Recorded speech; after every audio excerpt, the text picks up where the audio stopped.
오늘 우리 함께 나눌 하나님의 말씀 신명기 31장 1절에서 8절 말씀에서 보겠습니다. 신명기 31장 1절에서 8절 말씀입니다. 우리 다 같이 읽겠습니다.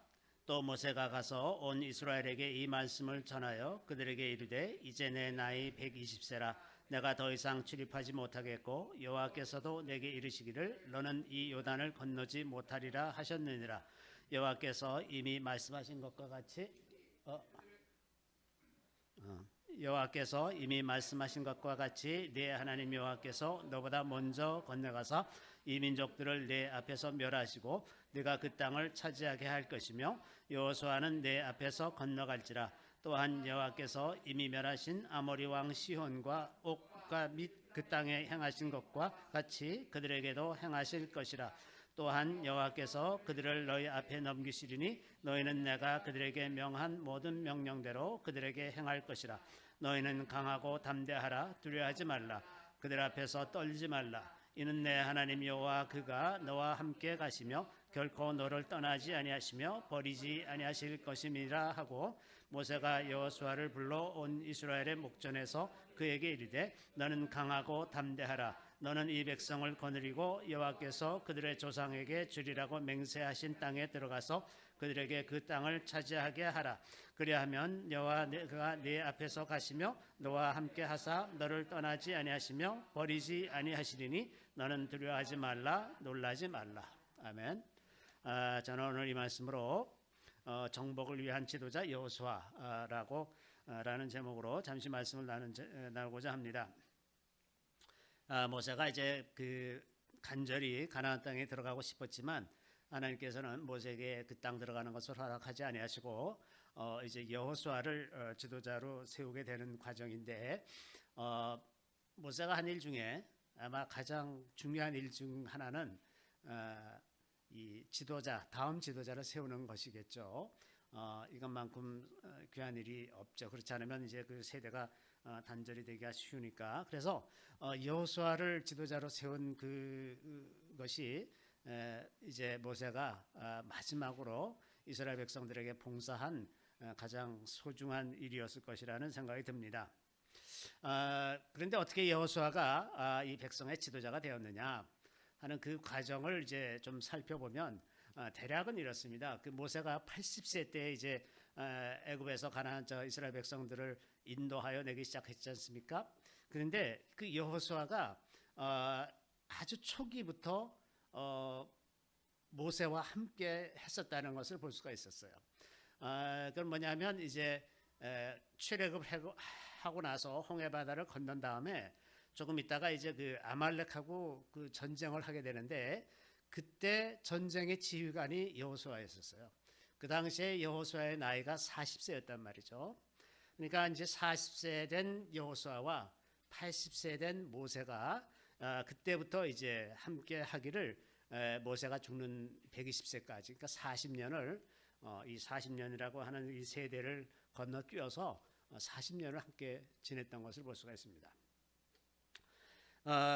그 여호수아는 그 아말렉과의 전쟁에서 이제 그 이스라엘 군대를 끌고 나가서 전쟁을 할 때 모세가 이제 산에 올라가서 팔을 들면 이스라엘이 이기고 내리면 아말렉이 이기고 이제 그랬었죠. 그래서 아론과 훌이 모세 양쪽에서 팔을 들어 올려 가지고 계속해서 들고 있게 하고, 그렇게 해서 이제 마침내 이기는 전쟁을 하게 됐는데, 그때 이제 그 아말렉과 전쟁에서 완전히 다 이긴 건 아니었어요.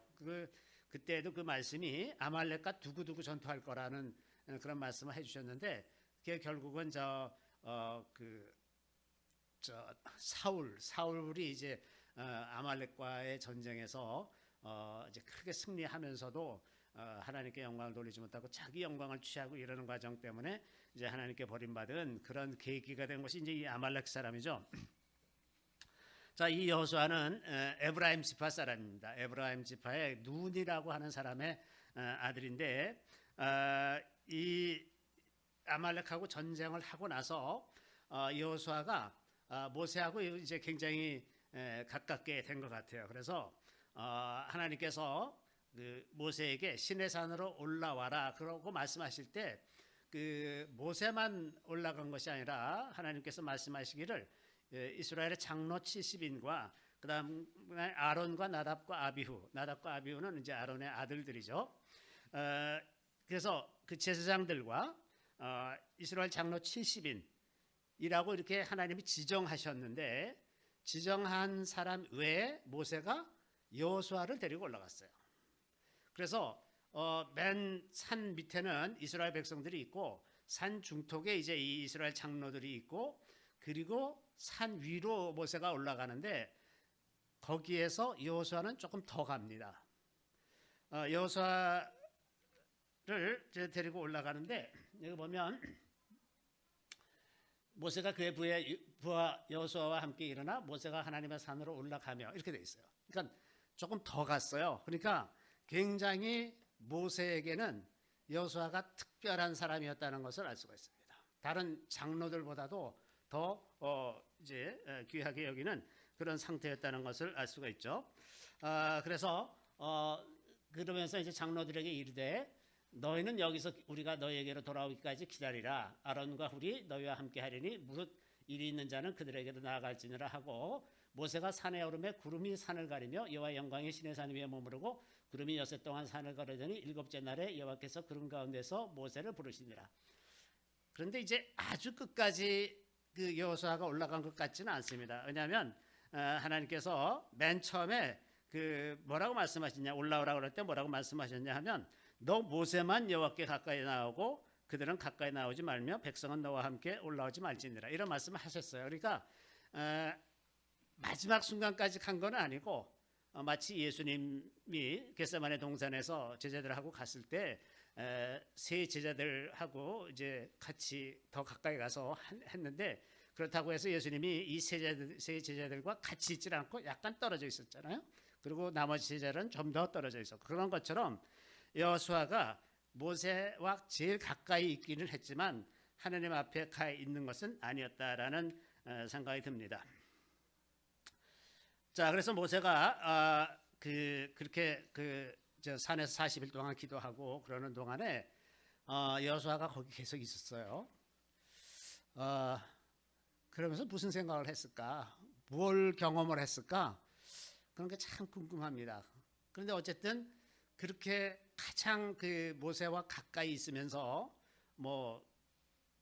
보통 가까이 경험하지 못하면 알 수 없는 그런 것들을 이제 굉장히 많이 배울 수 있었을 것이라고 생각이 듭니다.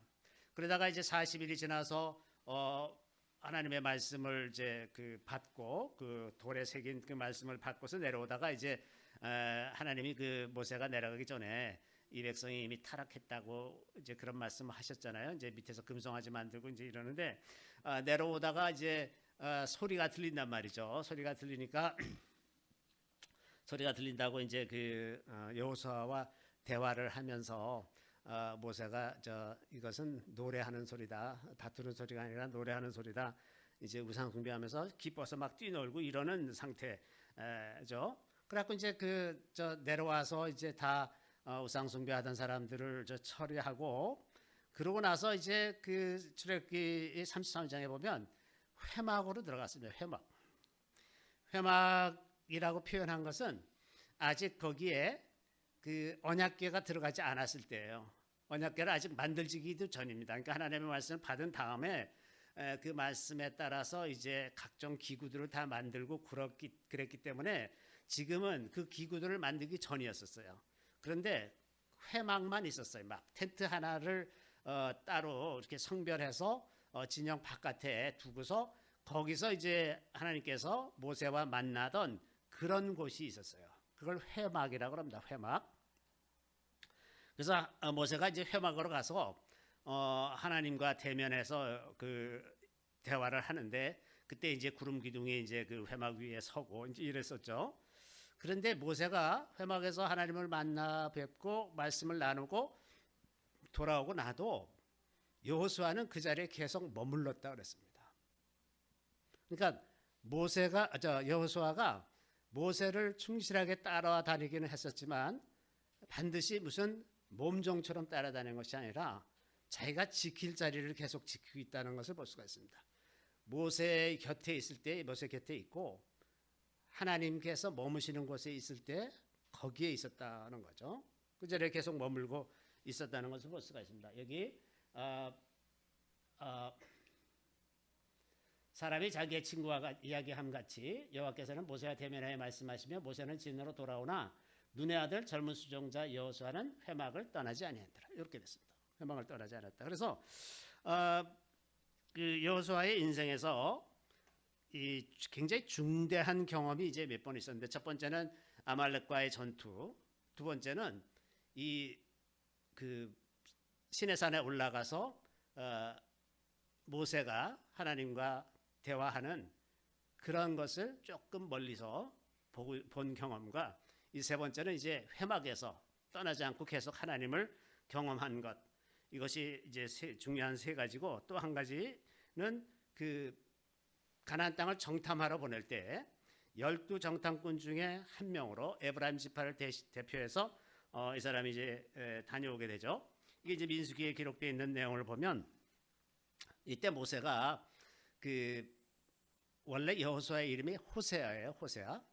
호세아는 히브리어로 구원이라는 뜻입니다. 구원. 그런데 이제 그 이름을 여호수아로 바꿨어요. 여호수아는 하나님은 구원이라는 뜻입니다. 약간 다르죠. 하나님은 구원. 그래서 그렇게 하고서 이제 가나안 땅을 정복하기 위해서 정찰하러 갔다 와서 그때 다 나머지 10사람들은 우리는 다 메뚜기 같다. 우리는 다 죽었다. 우리는 괜히 애굽에서 나왔다. 이런 얘기를 하고 있을 때 여호수아와 갈렙만 이제 그것은 우리 땅이다. 이렇게 얘기한 이제 그런 상태고, 나중에 이제 그 모세가 이제 죽게 되어서 그 지도자를 세워달라는 기도를 이제 하나님께 하죠. 그랬더니 이제 하나님께서 그 여호수아에게 안수하라고 명령하시면서, 이게 민수기 27장에 있는 말씀인데요. 모세가 여호와께 여짜와 이르되 여호와 모든 육체의 생명의 하나님이시여 원하건대 한 사람을 이 회중 위에 세워서 그로 그들 앞에 출입하며 그들을 인도하여 출입하게 하사 여호와의 회중이 목자 없는 양과 같이 되지 않게 하옵소서. 여호와께서 모세에게 이르시되 눈의 아들 여호수아는 그 안에 영이 머무는 자니, 이렇게 주님 말씀하셨어요. 이미 이제 40년을 모세와 함께 지내고 하나님 앞에 계속 머물고 있고 이제 이러다 보니까 성령이 그 여호수아와 함께하는 그런 사람이 되어 있는 것을 볼 수가 있습니다. 너는 데려다가 그에게 안수하고 그를 제사장 엘르아살과 온 회중 앞에 세우고 그들의 목전에서 그에게 위탁하여 내 존귀를 그에게 돌려 이스라엘 자손의 온 회중을 그에게 복종하게 하라. 그래서 여호수아를 이렇게 이제 세우게 됐습니다. 그는 제사장 엘르아살 앞에 설 것이요 엘르아살은 그를 위하여 우림의 판결로서 여호와 앞에 물을 것이며 그와 온 이스라엘 자손 곧 온 회중은 엘르아살의 말을 따라 나가며 들어올 것입니다. 이렇게 해서 이제 백성의 지도자로 세우게 된 거죠. 그리고 이제 오늘 본문이 있는 겁니다. 자, 여호수아가 어떻게 해서 지도자로 세움 받았는가? 오늘 이제 이것을 좀 생각해 보려고 그러는데요. 첫 번째 이제 인생에 있었던 이 그 네 가지 경험에서 전쟁을 한 경험, 이것이 가나안 땅을 정복하는데 굉장히 중요한 경험이 되었을 겁니다. 그렇죠? 전쟁을 해보니까 전쟁을 어떻게 해야 되는지를 알고 군대를 어떻게 지휘해야 되는지를 알고 이런 것들을 이제 배우지 않겠습니까? 그래서 아마도 여호수아가 아말렉과 전투하러 나갈 때 자기가 백성의 지도자가 될 거라고 생각하고 나가지는 않았을 거예요. 그때는 아직 나이 40에 창창한 때고 그냥 그 대표로 뽑혀서 이제 갔는데, 우리 인생 가운데서도 우리가 어떤 경험을 할 때 그것이 나중에 어떻게 이용이 될지, 우리 인생에 어떤 결과를 가져올지는 모르는 경우가 참 많죠. 그런데 뜻밖에도 그런 경험들을 하나님께서 사용하시는 것, 이런 것을 많이 보죠. 그래서 우리가 살아가는 모든 과정에서 그것이 뭐 내가 원해서 하게 된 일이든 원치 않게 이제 받은 일이든 간에 그런 일들을 다 성심을 다해서 하는 것이 참 중요합니다. 이거는 뭐 그냥 내가 뭐 이거 가지고 뭐 할 것도 아니고 뭐 이러면서 그 어차피 그 주어진 시간을 이제 보내야 하는데 그것을 어설프게 성의 없이 보내느니 그 시간에도 헌신하면서 하는 것, 작은 일이라도 그냥 열심을 최선을 다해서 하는 것과 인생에 얼마나 큰 차이를 만들어내는지 알 수가 없는 겁니다. 그래서 우리가 오늘날은 이제 너무나 사람들이 계산을 많이 하다 보니까 헌신을 잘 안 해요. 헌신. 그 부부 관계에 있어서도 헌신하지 않기 때문에 뭐 조금 그 마음에 안 들고 그런 일이 몇 가지가 이렇게 드러나고 그러면 그냥 에이 뭐 헤어지자 하고 생각을 하지, 그것을 참고 이겨내겠다는 생각하는 사람이 이제 별로 없지 않습니까? 그런데 무슨 일을 하든지 우리 인생에서 그 다음에 어떻게 될지 그것을 우리가 알 수가 없기 때문에 모든 그 인생에 닥치는 일들을 최선을 다해서 헌신하는 태도가 너무 필요합니다. 헌신하지 않고 이룰 수 있는 일은 세상에 아무것도 없어요. 인간관계도 그렇고 어떤 업무도 그렇고 무엇이든지 집중하고 헌신해서 해야 비로소 그것이 어떤 열매를 맺게 되는 것이다 하는 겁니다. 그런 일들은 제가 굳이 예를 말씀드리지 않아도 뭐 비일비재하죠. 아주 그 모든 사람들의 그 성공 스토리 뒤에는 그런 그 정말 순전한 마음으로 헌신해서 하다가 보니까 길이 막 열려가고 이제 그런 일들이 뭐 너무나 많죠. 너무나 많습니다. 자, 그래서 이제 이 그 전쟁에 나가서 싸우게 될 때 그 죽기 살기로 최선을 다해서 이제 전쟁했던 이 경험이 여호수아의 인생에 아주 큰 전환점이 된 경험이었을 것이고, 두 번째는 이제 이 여호수아를 주님께서 너의 부하라고 아까 표현한 부분이 있었죠. 그 부하라고 표현한 부분이 이 샤라트라고 하는 히브리어요. 부하. 근데 이게 섬기는 종입니다. 근데 섬기는 종인데 히브리어에 그 오벳이라는 단어가 있죠. 오벳. 우리가 이제 쉐어링하는 조 편성할 때 오벳이라고 이렇게 표현하는데, 오벳은 좀 더 종이라는 개념이 더 강합니다. 종. 그런데 이 샤라트는 왜 미니스터, 가정 총무 같은 거 있죠? 그래서 이제 한자 말로는 이게 집사, 그러니까 교회 집사 말하는 것이 아니라 집사, 그래서 어떤 일을 어떤 집안의 모든 일을 맡아서 하는 사람, 그런 사람 집사라고 그러잖아요. 옛날에 이제 우리나라에서는 그 종들, 많은 종들 중에 이제 제일 큰 종, 마름 뭐 이렇게 갖고 자기가 어느 정도의 권한을 가지고 있으면서 그 집의 일을 돌보는 사람, 이런 사람을 이제 샤라트라고 얘기하는 겁니다. 샤라트. 그래서 여호수아가 모세에게 샤라트였었어요. 샤라트. 그러니까 모세가 하고자 하는 여러 가지 일들을 다 일일이 챙기고 그 모세 얘기를 들어서 어떤 심부름도 하고 이러면서 그 모든 것을 이제 다 맡아서 하다 보니까 그 모세가 하는 모든 일들을 가장 가까이에서 배울 수 있는 사람이 되었던 거죠. 그리고 이제 그 일에 충실했기 때문에 모세가 그 회막을 떠날 때에도 떠나질 않고 그 자리에 계속 지켜 있었고, 아주 가까이에서 모세에게서 굉장히 많은 걸 배웠을 것이라는 생각이 듭니다.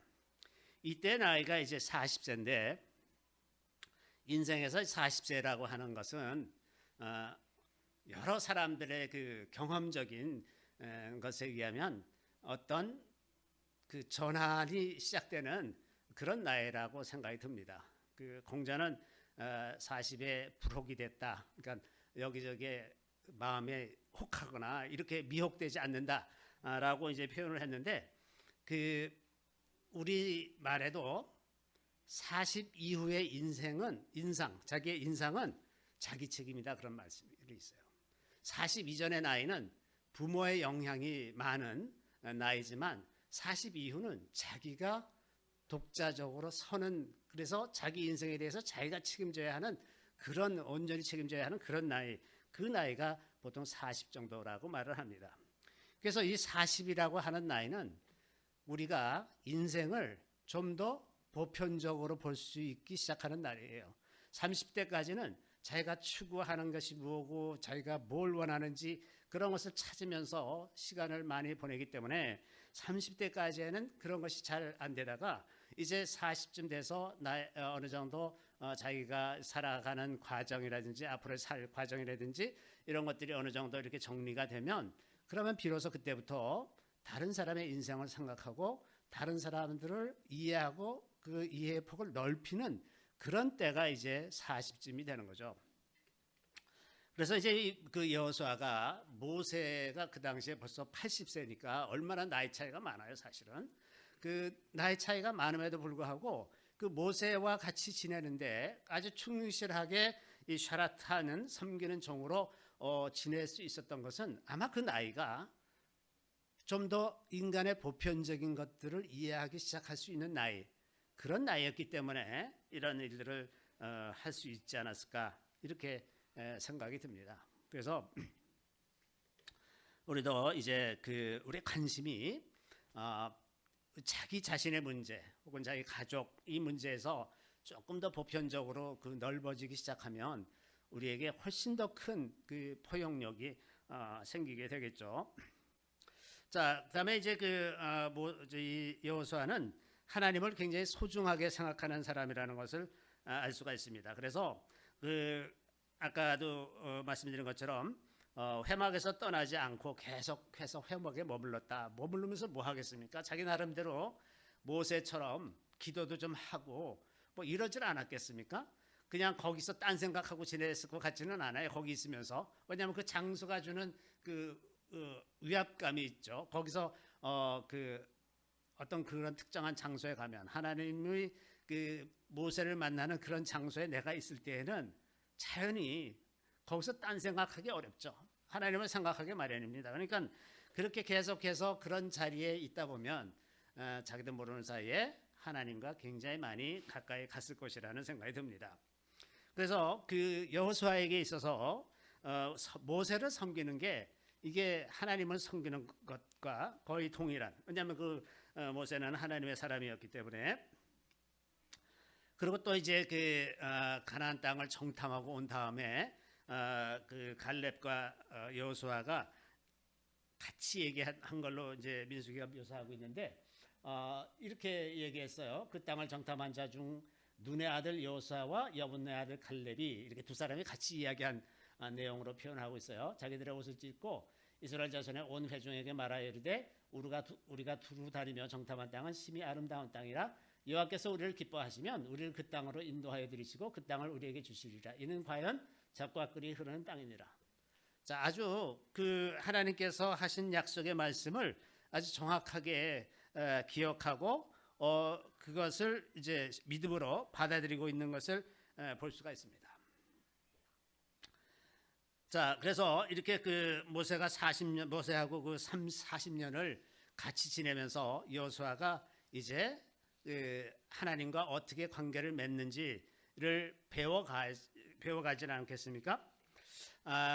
요즘에 이제 기름 부음에 대한 이야기가 이제 많이 있는데, 기름 부음이라고 하는 것은 이렇게 친밀감에서 생기는 겁니다. 그 하나님의 그 놀라운 방식이 이 기름 부음이 사람을 통해서 전달이 되곤 해요.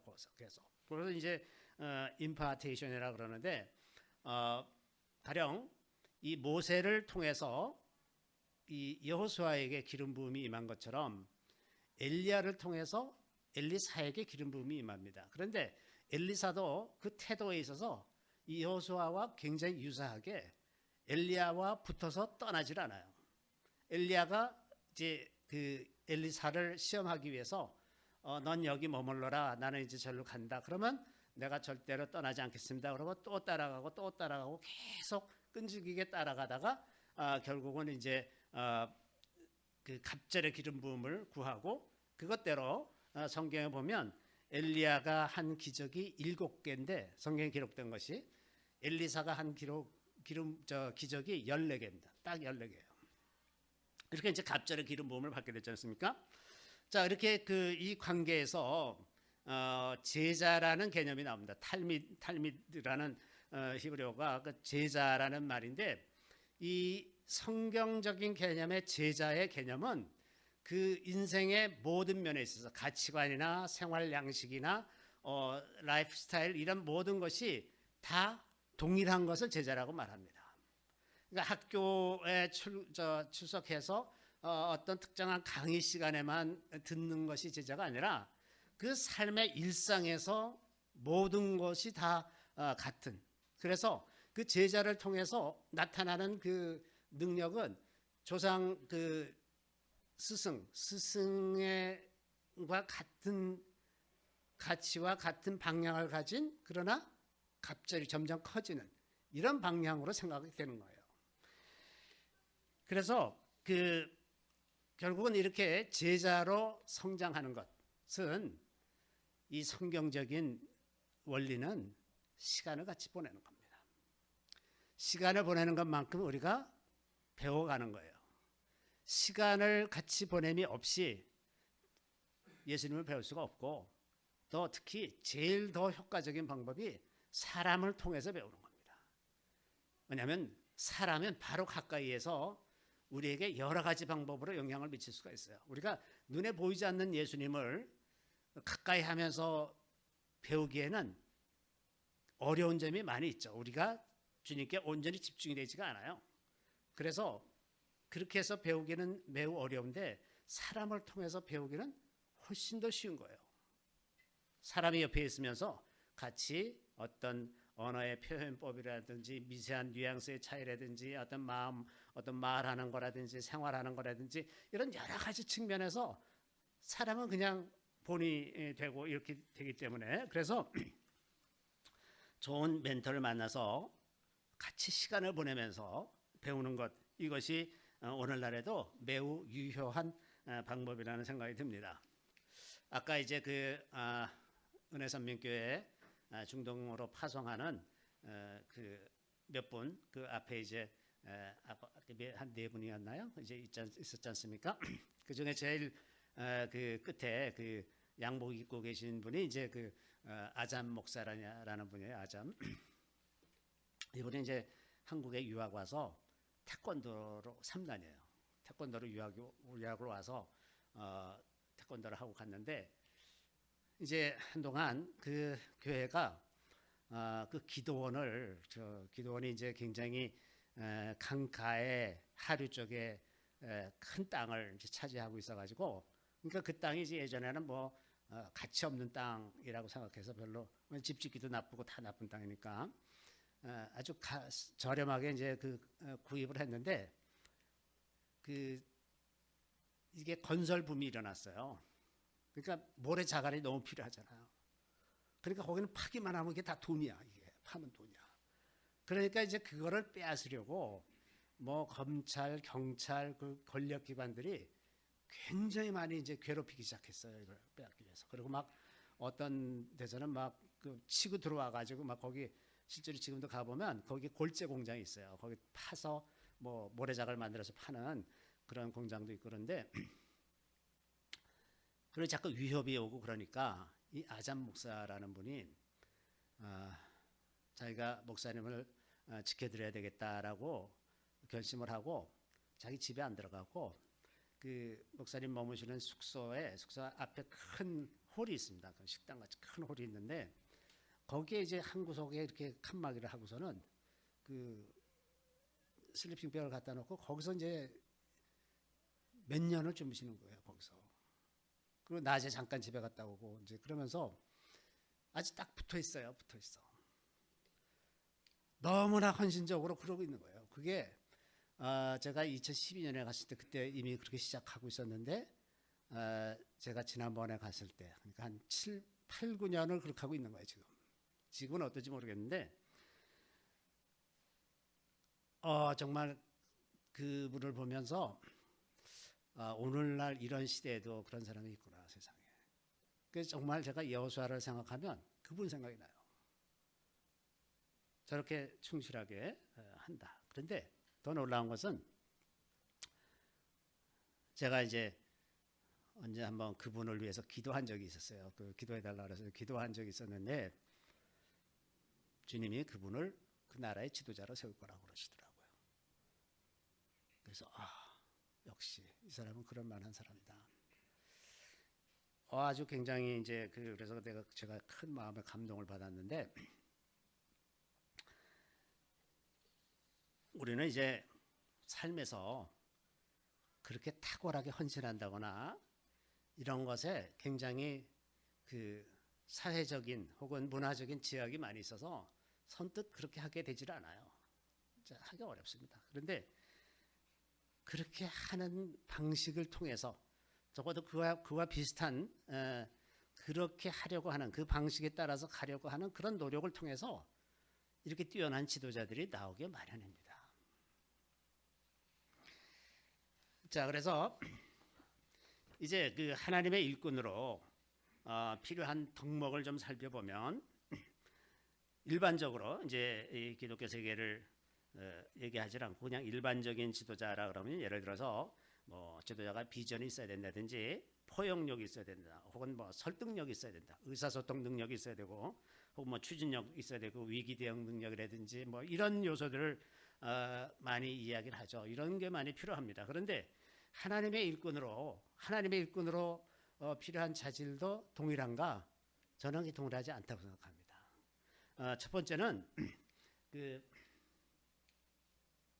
사랑과 순종이에요. 이거는 아무리 세상적인 리더십이 뛰어나도 사랑과 순종이 없을 수가 있어요. 얼마든지 없을 수가 있습니다.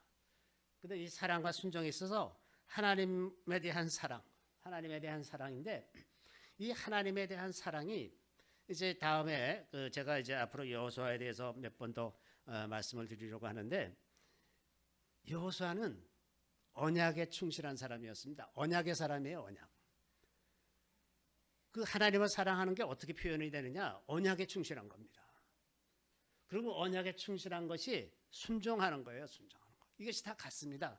우리는 특정한 어떤 하나님의 명령에 대해서 순종하는 거라고 제한적으로 생각할 수 있지만, 이 하나님의 말씀, 기록된 하나님의 말씀도 언약의 일부분이거든요. 그래서 그 하나님의 말씀도 순종하고, 특정한 상황에서 주시는 그런 말씀이 있으면 그 말씀에도 순종하고, 그래서 전체적으로 하나님께 순종하는 그런 거는 결국은 언약에 대해서 충실한 것입니다. 그 다음에 이제 자기 백성을 사랑하는 마음이 없으면 지도자가 될 수가 없죠. 자기를 따르는 사람들을 충분히 보호하고 사랑하고 바르게 이끌어가기 위해서 이웃에 대한 사랑이 있어야 되고, 그 다음에 이제 순종을 해야 되는 거죠. 그런데 여호수아는 그 순종에 있어서 정말 탁월한 사람입니다. 이 여호수아서를 읽어보면 처음부터 끝까지 순종의 기록이에요. 순종. 그리고 이 가령 출애굽기나 민수기 이런 데는 백성들이 저항하고 죄를 짓고 하나님을 원망하고 이러는 기록이 많지 않습니까? 그래서 순종이 원만하게 이렇게 잘 이루어지지가 않아요. 그런데 여호수아서를 보면 순종이 쫙쫙쫙쫙 이루어집니다. 기가 막히게 이루어져요. 이처럼 탁월한 책이 없어요. 그래서 여호수아는 언약의 용사이기도 하고 순종의 용사입니다. 제가 이 점에 대해서 몇 번 더 이제 자세히 말씀드리려고 하고요. 그 다음에 용기가 있어야 됩니다. 용기. 이 용기는 하나님의 믿음에서 나오는 용기입니다. 하나님의 말씀을 실천하는 용기. 왜냐하면 하나님의 말씀을 실천하는 것이 종종 좀 손가락질 당할 수도 있는 그런 일들이 굉장히 많은 거죠. 이게 도대체 불가능한 거를 불가능해 보이는 걸로 하나님이 요구하시는 경우가 많기 때문에 그것에 순종하려면 굉장한 용기가 있어야 됩니다. 다른 사람들의 눈치를 안 보고 하나님을 가장 두려워하고 하나님의 말씀대로 하는 것이 정답이다라는 확신이 있지 않으면 못하잖아요. 그러니까 하나님에 대한 믿음에서 그리고 하나님에 대한 말씀을 실천하는 그런 용기가 있어야 됩니다. 이 용기에는 언제나 자기의 경험과 지식을 배척하고 하나님을 더 신뢰하는 것. 우리가 항상 여기서 무너지죠.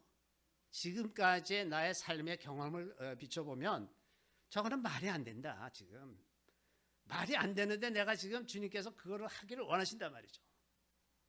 이럴 때 이제 우리 마음 안에서 막 갈등도 일어나다가 많은 경우 무시하거나 혹은 타협하거나 이러면서 그 하나님의 말씀이 제대로 실천이 되지 못하는데, 종종 우리는 금을 롯으로 바꾸는, 가장 좋은 것을 두고 그와 비슷한데 차선인 것을 택하는 타협으로 그렇게 택하는 경우가 너무나 많죠.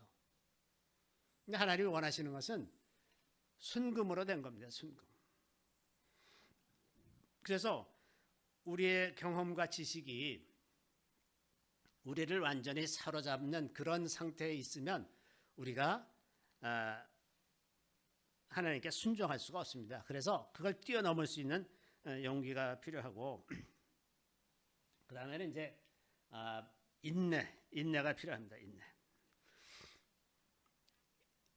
이런 것은 나머지 이제 뭐 예를 들어서 지식이라든지 혹은 경험이라든지 지혜라든지 혹은 명철함이라든지 통찰력이라든지 이런 거는 다 하나님께서 주실 수 있는 거예요. 그렇죠? 어떤 능력, 초자연적인 능력도 주실 수 있어요. 그리고 사람들도 보내주실 수 있고 기회도 만들어 주실 수가 있습니다. 이 모든 것들은 다 하나님께로부터 오는 건데, 우리가 해야 하는 것들, 우리가 준비해야 되는 것, 사랑과 순종, 그리고 용기와 인내, 이런 거는 우리가 해야 돼요.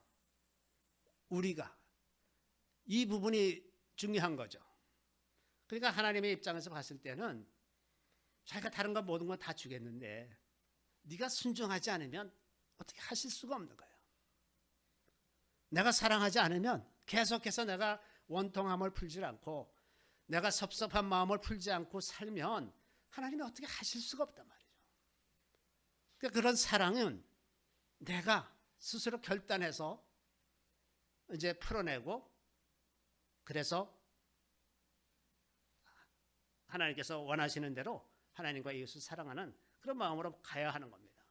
또 두려움이 우리를 사로잡고 우리를 앞으로 나아가지 못하게 만드는 그런 조건들이 많이 있을 때 그것을 뚫고 나가는 것은 우리가 해야 되는 거예요. 우리가.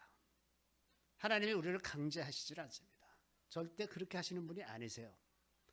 그러니까 용기가 우리 어떤 훈련에 의해서든 어떤 깊은 묵상에 의해서든 자주 용기를 내서 뭐 하는 이런 연습이 좀 되어야 하나님께서 원하시는 일을 할 때 그런 용기를 가질 수가 있을 것입니다.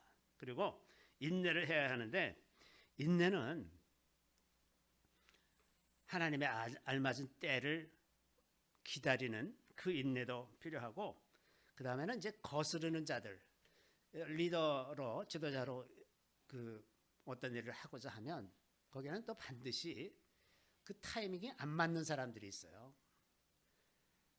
가령 10명이 있으면 지금 한 5명쯤은 이제 그 길로 가기를 원하는데 한 5명쯤은 머뭇거리거나 반대하는 사람들이 있어요. 그러면 또 기다려야 되는 거가 있습니다. 그럼 기다려야 돼. 그러니까 답답하죠. 시간 가고 기회가 다 점점 닫혀져 가는데 기다려야 되는 거예요. 기다려야 돼요. 그 인내가 필요한 겁니다. 그리고 어떤 때는 하나님의 약속이 굉장히 뒤늦게 이루어지는 경우도 있죠. 그래서 인내가 너무나 필요합니다. 근데 이것도 하나님께서 우리를 어떻게 강제하시지 못하는 부분이에요. 사람이 인내해야 하는 겁니다.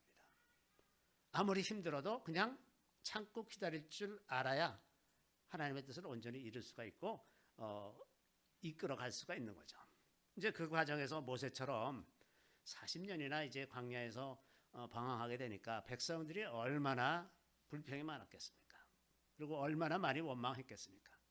그런데 그거를 다 묵묵하게 견뎌내고 그 40년을 채워야 돼. 아마 이 점이 모세에게 제일 힘들지 않았을까? 그 인내하는 것, 끝까지 인내해서 이길 수 있어야 된다고 하는 거죠. 그래서 이렇게 되면 하나님께서는 다른 모든 것을 다 공급하실 수가 있는 거죠. 그래서 영적인 것, 지혜와 지식과 명철, 모략, 권능, 하나님을 경외하는 이 하나님의 7영으로 충만하게 되면 모든 것이 다 하늘에서 올 수가 있는 것이고 각종 은사와 능력, 그다음에 신령한 성품 이런 거 다 주님께서 주실 것입니다. 우리가 계속 그 순종해서 가기만 하면 그다음에 재물도 하나님께로부터 오는 거예요. 재물 얻을 능력도 주시고 재물을 얻을 기회도 주시고 이게 다 주님께서 하시는 일이고 그다음에 이제 사람들과의 관계도 하나님께서 다 만들어 주시는 거죠. 제가 아까 은혜선민교회 말씀드렸습니다마는 지금까지 이렇게 그 선교의 지경이 넓어지는 걸 보면 얼마나 신기하게 교묘하게 이렇게 만들어져 가서 몇 년 전에 어떤 일이 있었는데 그게 슬며시 몇 년 후에 어떤 결과 다른 생각지도 못한 방향으로 가고 이러는 것이 너무나 많아요. 너무나 많습니다. 하나님은 얼마든지 우리를 그렇게 만들어 가시는 분이세요. 그리고 기회를 하나님께서 다 주실 것입니다. 이런 것들은 다 하나님으로부터 오는 거예요.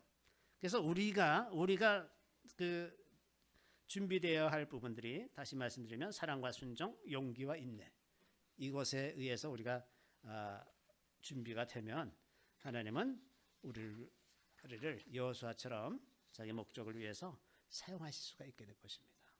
여기 좀 더 초점을 맞추고 우리가 앞으로 어떻게 살 것인가 이런 것에 대해서 좀 더 생각해보는 시간이 되었으면 합니다. 잠시 기도하겠습니다.